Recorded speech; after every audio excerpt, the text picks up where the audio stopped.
तो hey guys, welcome back again. कैसे हो आप सब? आई होप आप सभी बढ़िया होगे। तो लास्ट वीडियो में हमने 400 क्वेश्चन डिस्कस करे थे और टोटल 1000 क्वेश्चन की सीरीज़ है। आज की इस वीडियो में फिर से 100 डिस्कस करेंगे और 500 अभी तक कंप्लीट हो गए। जितने लोग भी न्यू हो, प्लेलिस्ट बना दिया, जाके चेक कर लो 1000 जीके क्वेश्चन की, या फिर उस प्लेलिस्ट की डायरेक्ट लिंक आपको डिस्क्रिप्शन में मिल जाएगी, क्लिक करके चले जाना। इन 1000 क्वेश्चंस के आप पीडीएफ भी डाउनलोड कर सकते हो, लेकिन ये सीरीज कंप्लीट होने के बाद, तो जिस दिन पार्ट नंबर 10 आएगा उस दिन किसी भी वीडियो में चेक करना, आपको डिस्क्रिप्शन पे डाउनलोड की लिंक मिल जाएगी। ठीक है, चलो मैं स्टार्ट करते हैं। वीडियो को लाइक नहीं किया, लाइक कर देना।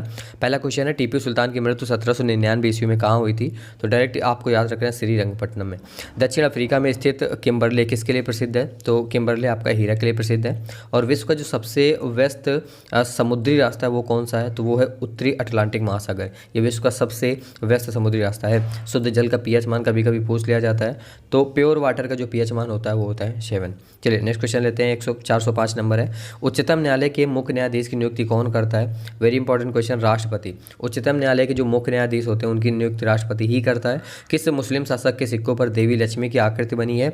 मोहम्मद गौरी। ठीक है, मोहम्मद गौरी शासक के सिक्कों पर देवी लक्ष्मी की आकृति बनी हुई है। चलिए, नंदवंश का अंतिम शासक कौन था? घनानंद। बहुत बार पढ़े होगे, बहुत बार एग्जाम में देखा जाता है। क्वेश्चन नंबर 408 है, डायनमो परिवर्तित करता है। पढ़े होगे, 9वीं मार्क के लिए काफ़ी इंपॉर्टेंट क्वेश्चन है, पूछ लिया जाता है अभी भी।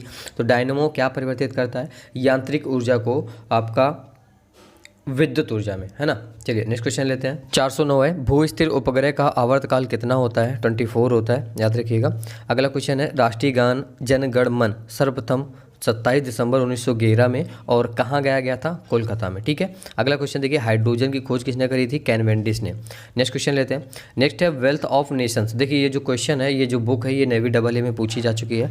वेल्थ ऑफ नेशंस पुस्तक के लेखक कौन है? एडम स्मिथ है। तो आई होप इसको आप याद रखोगे। किस वैज्ञानिक ने खोज की कि पृथ्वी सूर्य के चारों ओर घूमती है? ये करी थी कॉपरनिकस ने। ऑपरेशन फ्लड कार्यक्रम किस पर केंद्रित था? तो इसका जो केंद्रित था वो किस पर था? वो था आपका दुग्ध उत्पादन को बढ़ाने में। चलिए अगला क्वेश्चन है, 415 नंबर क्वेश्चन, भारतीय संविधान किस अनुच्छेद में नए राज्यों के प्रवेश या स्थापना का प्रावधान किया है? प्रावधान किया, तो वो किया अनुच्छेद 2 में। भारत में सरकार की संसदीय प्रणाली कहाँ से ग्रहण की गई है? तो भारत में सरकार की जो संसदीय प्रणाली है वो आपके ब्रिटेन से ग्रहण की गई है। नेक्स्ट क्वेश्चन लेते हैं। 417 है, वर्ष 1819 ईस्वी में सती प्रथा का उन्मूलन किसके द्वारा किया गया था? तो वो किया गया था लॉर्ड विलियम बेंटिक के द्वारा। मुख्यतः किसके प्रयास से सती प्रथा का उन्मूलन हुआ? राजा राम मोहन राय के प्रयास से। हीरा और ग्रेफाइट किसके अपरूप हैं? तो हीरा और ग्रेफाइट आपके कार्बन के अपरूप हैं। रसायनों का राजा किसे कहा जाता है? सल्फ्यूरिकम H2SO4 को क्या कहा जाता है? रसायनों का राजा। नेक्स्ट क्वेश्चन है, हाइड्रोमीटर से क्या मापते हैं? हाइग्रो और हाइड्रो है ना, दोनों में अंतर है।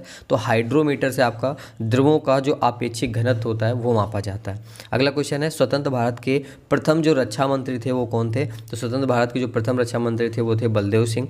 अगला क्वेश्चन है, 423 नंबर है, संविधान सभा ने जन गण मन को भारत के राष्ट्रगान के रूप में कब अपनाया? तो 24 जनवरी 1950 को अपनाया था। ठीक है, अगला क्वेश्चन है, 425 नंबर है, 424 नंबर, भारतीय दलहन अनुसंधान संस्थान ये कहाँ पर स्थित है? तो दलहन अनुसंधान संस्थान। इस टाइप के क्वेश्चन जरूर पूछे जाते हैं, तो ये जरूर याद रखा करो, और ये आपका कानपुर में स्थित है। नेक्स्ट क्वेश्चन लेते हैं। 425 है, दूसरी पंचवर्षीय योजना ने किसको प्राथमिकता दी थी? तो देखिए, दूसरी पंचवर्षीय योजना ने भारी उद्योग को प्राथमिकता दी थी। भारतीय खिलाड़ी गगन नारंग किस खेल से संबंधित हैं? तो वो आपके एयर राइफल शूटिंग से संबंधित है। कौन? गगन नारंग। ठीक है, अगला देखिए, खो खो खेल में कितने खिलाड़ी एक टीम में होते हैं? देखिए, नेवी SSR MR के एग्जाम में number of players official syllabus topic दी है, तो क्वेश्चन पूछ लिया जाता है। तो खो खो में कितने खिलाड़ी एक टीम में होते हैं? 9 होते हैं। अगला क्वेश्चन है, काली मौत ब्लैक डेथ किसे कहते हैं? प्लेग को कहते हैं काली मौत या फिर ब्लैक डेथ। नेक्स्ट क्वेश्चन लेते हैं। नेक्स्ट है आपका 429 नंबर क्वेश्चन है, भारत का आइंस्टीन किसे कहा जाता है? तो भारत का जो आइंस्टीन है वो नागार्जुन को कहा जाता है। ब्रिटिश सरकार का वह गवर्नर जनरल कौन था जिसने भारत में डाक टिकट शुरू किए थे? तो वो किए थे लॉर्ड डलहौजी ने। क्या किए थे? डाक टिकट शुरू किए थे। किस सिख गुरु ने फारसी में जफरनामा लिखा था? जफरनामा को फारसी में किसने लिखा था? गुरु गोविंद सिंह जी ने। प्लासी का जो युद्ध है 1757 में किनके बीच लड़ा गया था? तो वो लड़ा गया था अंग्रेजों के सेनापति रॉबर्ट क्लाइव एवं बंगाल के नवाब के मध्य। प्लासी का जो युद्ध है 1757 में वो लड़ा गया था। इंपॉर्टेंट है, याद रखिएगा। चलिए अगला क्वेश्चन लेते हैं। 433 है, राज्यसभा का सभापति कौन होता है? तो उपराष्ट्रपति होता है। ओजोन परत हमें किससे बचाती है? पराबैंगनी किरणों से बचाती है। मानव शरीर में सबसे अधिक मात्रा में कौन सा तत्व पाया जाता है? तो ऑक्सीजन पाया जाता है। ठीक है, अगला क्वेश्चन है, बक्सर की युद्ध 1764 ईस्वी में अंग्रेजी सेना का नेतृत्व किसने किया था? तो वो किया था हेक्टर मुनरो ने। ठीक है, अगला क्वेश्चन देखते हैं। अगला क्वेश्चन है 437 नंबर है, पारादीप बंदरगाह किस राज्य में स्थित है? बढ़िया क्वेश्चन है, ओडिशा में स्थित है और ये एग्जाम में पूछे जाते हैं ऐसे क्वेश्चन, याद रखिएगा। भारत की सबसे बड़ी जनजाति कौन सी है? ये भी पूछी जाती है। गोंड जनजाति आपकी सबसे बड़ी जनजाति है। उस्ताद बिस्मिल्लाह खां किस वाद्य यंत्र से संबंधित थे? पूछा गया एग्जाम में बहुत बार क्वेश्चन। शहनाई। मलेरिया की दवा कुनैन किस वृक्ष से प्राप्त की जाती है? सिनकोना से, है ना। ये पूछा गया, नहीं पता, लेकिन ये 3 क्वेश्चन काफ़ी इंपॉर्टेंट है, ऊपर के तीनों क्वेश्चन, तो वो जरूर याद रखिएगा। ठीक है, अगला क्वेश्चन लेते हैं। 441 है, गाय के दूध में हल्का पीलापन किसके कारण होता है? गाय का दूध पीलापन होता है ना, तो वो होता है आपका कैरोटीन के कारण। ईसीजी किस रोग का पता लगाने हेतु प्रयुक्त की जाती है? हृदय। अब जरा ईसीजी का फुल फॉर्म लिखो फटाक से। ईसीजी का पूर्ण रूप क्या होता है? ये होता है, क्या होता है? इलेक्ट्रोकार्डियोग्राम, है ना। इसको आप इंग्लिश में लिखिए, आपको स्पेलिंग अच्छे से याद है या नहीं याद है कमेंट बॉक्स में जरूर लिखो। 444 नंबर है, छिली हुई सब्जियों को धोने से कौन सा विटामिन निकल जाता है? देखिए, छिली हुई सब्जियों को धोने से कौन सा विटामिन निकल जाता है? Vitamin C. अगला क्वेश्चन लेते हैं, क्वेश्चन नंबर 445 है, गाय के दूध का रंग सफ़ेद किसकी उपस्थिति के कारण होता है? देखिए, गाय का दूध ऊपर आपने पढ़ा कि हल्का पीलापन होता है, लेकिन सफ़ेद भी तो होता है, तो वो सफ़ेद किसकी उपस्थिति के कारण होता है? वो आपका केसिन के कारण, है ना। अगला देखिए, संयुक्त राज्य अमेरिका का राष्ट्रीय खेल कौन सा है?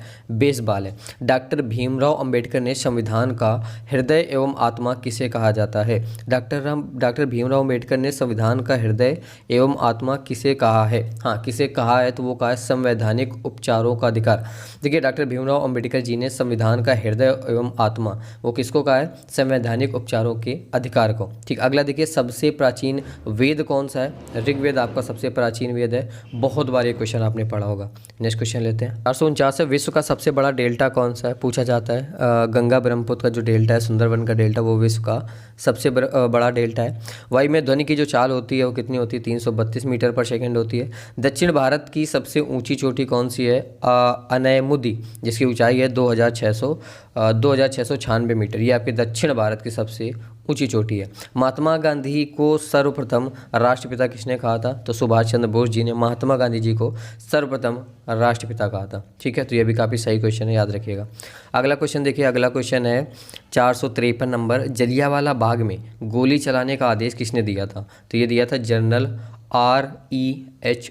डायर ने। ठीक है, अगला देखिए, पोस्ट ऑफिस के लेखक कौन है? पोस्ट ऑफिस के जो लेखक है वो है रविन्द्रनाथ टैगोर। अगला है, भारतीय संविधान सभा ने भारतीय राष्ट्रीय ध्वज की रूपरेखा को कब अपनाया था? तो देखिए, भारतीय संविधान सभा ने भारतीय राष्ट्रीय ध्वज की रूपरेखा को 22 जुलाई 1947 को अपनाया था। अगला क्वेश्चन है 456 नंबर क्वेश्चन है, मेसाबी रेंज किस लिए प्रसिद्ध है? तो लो अयस की जो खान है उसके लिए आपका मेसाबी रेंज प्रसिद्ध है। अगला देखिए, क्वेश्चन नंबर 457 है, बंगाल विभाजन की घोषणा किस वर्ष की गई थी? तो वो करी गई थी 1905 ईस्वी में, है ना। चलिए अगला क्वेश्चन देखिए, भारत की सबसे प्राचीन पर्वत श्रेणी कौन सी है? अरावली, बहुत बार पढ़ा होगा। राउरकेला जो इस्पात संयंत्र की स्थापना है वो किसके सहयोग से हुई थी? तो जर्मनी के सहयोग से हुई थी, है ना। अगला क्वेश्चन देखिए, गौतम बुद्ध को ज्ञान की प्राप्ति कहाँ हुई थी? बोध गया में, बिहार में आपको गौतम बुद्ध को ज्ञान की प्राप्त हुई थी। अगला क्वेश्चन है 461 नंबर है, सांख्य दर्शन के प्रतिपादक कौन थे? तो महर्षि कपिल, ये आपके सांख्य दर्शन के प्रतिपादक थे। अगला क्वेश्चन है 462 नंबर है, भारत की स्वतंत्रता के समय ब्रिटेन के प्रधानमंत्री कौन थे? बढ़िया क्वेश्चन, अगर पूछ लिया जाए तो नहीं बता पाओगे एग्जाम में, क्योंकि ऐसे क्वेश्चन नहीं पढ़ के जाता कोई भी, इतना याद नहीं रहता। तो क्वेश्चन क्या है, भारत की स्वतंत्रता के समय की बात हो रही है, जो ब्रिटेन के प्रधानमंत्री थे वो थे क्लीमेंट एटली, है ना। तो इंपॉर्टेंट है काफ़ी एयरफोर्स के लिए। पोंगल किस राज्य का प्रमुख त्यौहार है? तो तमिलनाडु का प्रमुख त्यौहार आपका पोंगल है। त्वरण का जो SI मात्रक होता है क्या होता है? मीटर पर सेकेंड स्क्वायर, है ना। मीटर पर सेकेंड स्क्वायर आपका त्वरण एक्सेलरेशन का SI यूनिट होता है। अगला क्वेश्चन है 465 नंबर है, 465 नंबर क्वेश्चन है, बंगाल का शोक किस नदी को कहा जाता है? बहुत बार पूछा गया, दामोदर नदी को। 466 नंबर है, मानव शरीर में खून के शुद्धिकरण की प्रक्रिया को क्या कहते हैं? मानव शरीर में जो ब्लड है उसके शुद्धिकरण, प्योरीफाई को, शुद्धिकरण की प्रक्रिया को, प्रोसेस को क्या कहते हैं? तो इसे डायलिसिस बोला जाता है। अगला क्वेश्चन है, मानव शरीर में लाल रक्त कण आरबीसीज का जो निर्माण होता है वो होता है आपका बोन मैरो अस्थि मज्जा में। अगला क्वेश्चन है, डॉपलर प्रभाव किससे संबंधित है? ध्वनि साउंड से संबंधित है आपका डॉपलर प्रभाव। मौरी जनजाति, नवीं विमान में बहुत बार क्वेश्चन आपने देखा होगा, आप सेट उठा के देख लीजिए, काफ़ी बार क्वेश्चन आपको मिलेगा। मौरी जनजाति पूछी जाती है, तो ये न्यूजीलैंड की जनजाति है। अगला क्वेश्चन है 470 नंबर है, भारतीय राष्ट्रीय कांग्रेस की स्थापना कब हुई थी? तो 28 दिसंबर 1885 ईस्वी में हुई थी। वर्तमान में लोकसभा सदस्यों की संख्या कितनी? 545। और लोकसभा में सदस्यों की अधिकतम जो संख्या है वो कितनी हो सकती है? 552। वर्षा की बूंद का जो आकार है वो गोलाकार किसके कारण होता है? तो पृष्ठ तनाव के कारण होता है वर्षा की बूंद का जो आकार है वो गोलाकार। इसके बाद क्वेश्चन है, सूर्य के बाहत्तम परत को क्या कहा जाता है? जो बाहरी परत है सूर्य की उसको किरीट या फिर कोरोना कहते हैं, ये सूर्य की बाहरी परत का नाम है। 475 है, भारत रत्न पुरस्कार की शुरुआत किस वर्ष से हुई थी? वेरी इंपॉर्टेंट क्वेश्चन, 1954 से स्टार्ट हुआ था आपका भारत रत्न पुरस्कार।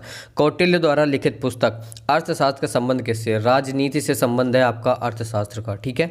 अशुद्धियों के कारण द्रव का जो क्वथनांक होता है, क्वथनांक मतलब बॉइलिंग पॉइंट, वो बॉइलिंग पॉइंट आपका बढ़ जाता है अशुद्धियों के कारण। अब फुटबॉल टीम में कितने खिलाड़ी होते हैं? पता होगा आप सभी को, कितने होते हैं? 11 होते हैं। चलिए अगला क्वेश्चन देख लीजिए। अगला क्वेश्चन है, मानव शरीर का रक्त बैंक किसे कहा जाता है? प्लीहा को, है ना। कपास की खेती के लिए सर्वाधिक उपयुक्त मिट्टी? ब्लैक सॉइल, काली मिट्टी। अगला क्वेश्चन है, लंदन किस नदी के किनारे बसा है? थेम्स नदी के किनारे आपका लंदन बसा है। हल्दी घाटी का युद्ध 1576 अकबर और किसके बीच लड़ा गया था? तो हल्दी घाटी का युद्ध 1576 में अकबर और महाराणा प्रताप के मध्य लड़ा गया था। नेक्स्ट क्वेश्चन लेते हैं। 483 है, कांसा किसका मिश्रण है? पूछा जाता है। तांबा और टिन, है ना, तांबा और टिन का जो मिश्रण है वो है आपका कांसा। सिरका में कौन सा अम्ल पाया जाता है? एसिटिक अम्ल आपका पाया जाता है सिरका में, ठीक है। कवकों के अध्ययन को माइकोलॉजी बोलते हैं। कोशिका की खोज रॉबर्ट हुक ने करी थी, 1665 ईस्वी में करी थी, है ना। अगला क्वेश्चन देखिए, रेड डेटा बुक किस विवरण, रेड डेटा बुक में किस विवरण क्या लिखा है? रेड डेटा बुक में किसका विवरण दिया गया है, ऐसा होना चाहिए, है ना। तो संकटापन्न पादप और जीव जंतु का जो विवरण है वो रेड डाटा बुक में दिया गया। प्रयोगशाला में सर्वप्रथम डीएनए का संश्लेषण किसने किया था? तो ये किया था हरगोविंद खुराना ने। दिया सलाई की नोक में होता है, जो दिया सलाई आप देखोगे ना माचिस के अंदर जो होती है ना दिया सलाई, तो उसकी नोक में लाल फास्फोरस होता है, रेड फास्फोरस। अगला क्वेश्चन है 490, केंद्रीय खाद्य प्रौद्योगिकी अनुसंधान संस्थान कहाँ स्थित है? ऐसे क्वेश्चन जरूर पूछे जाते हैं एग्जाम में, तो इनको आप अलग से हाईलाइट कर लिया करो, स्क्रीनशॉट लेकर रखो या नोट करो, कुछ भी करो।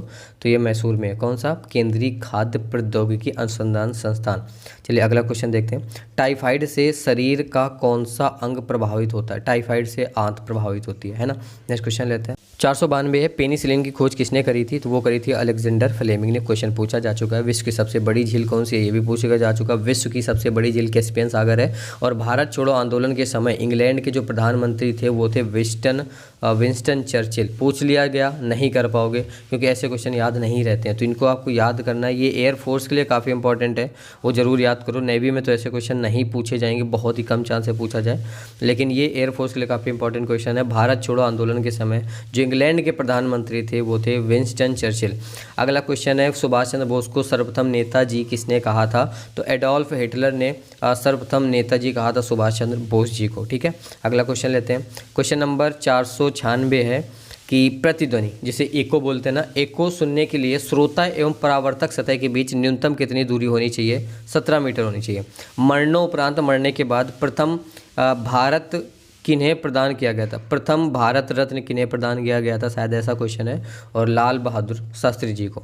चिकित्सा पर आधारित पुस्तक चरक संहिता के लेखक, बहुत बार पढ़ा होगा आपने चरक संहिता के लेखक, याद भी हो गया आपको चरक। अगला क्वेश्चन है 499 क्वेश्चन है, हाँ 499 है।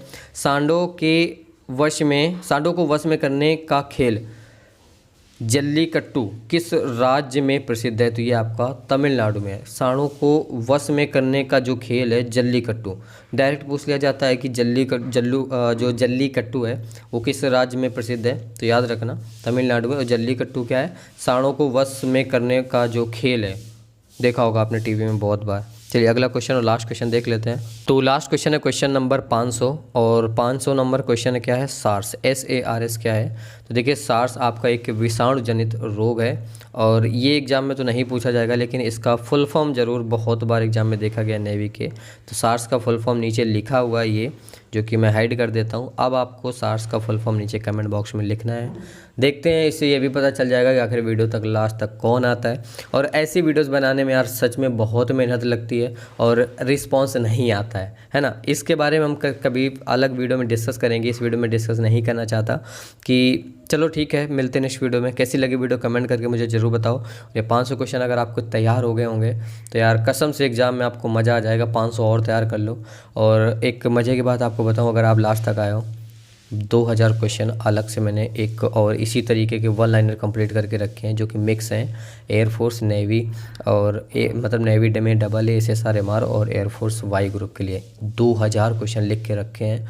और बहुत मेहनत लगी है और गारंटी लेता हूँ कि वो 2000 और ये 1000 जिसने पढ़ लिए भाई, जीके में उसको कोई रोक नहीं सकता 22-23 क्वेश्चन को सही करने में, है ना। अब पढ़ने वाला बच्चा हो, ज़्यादा पढ़ने वाला तो 25 में से 24, 20 या 25 सही कर सकता है, लेकिन 22-23 तो सही कर सकता है। वो 2000 जो क्वेश्चन है, मैं एग्ज़ाम के 15 दिन या फिर 20 दिन पहले चलाऊंगा, डेली 100 और 20 दिन में 2000 वो कंप्लीट हो जाएंगे।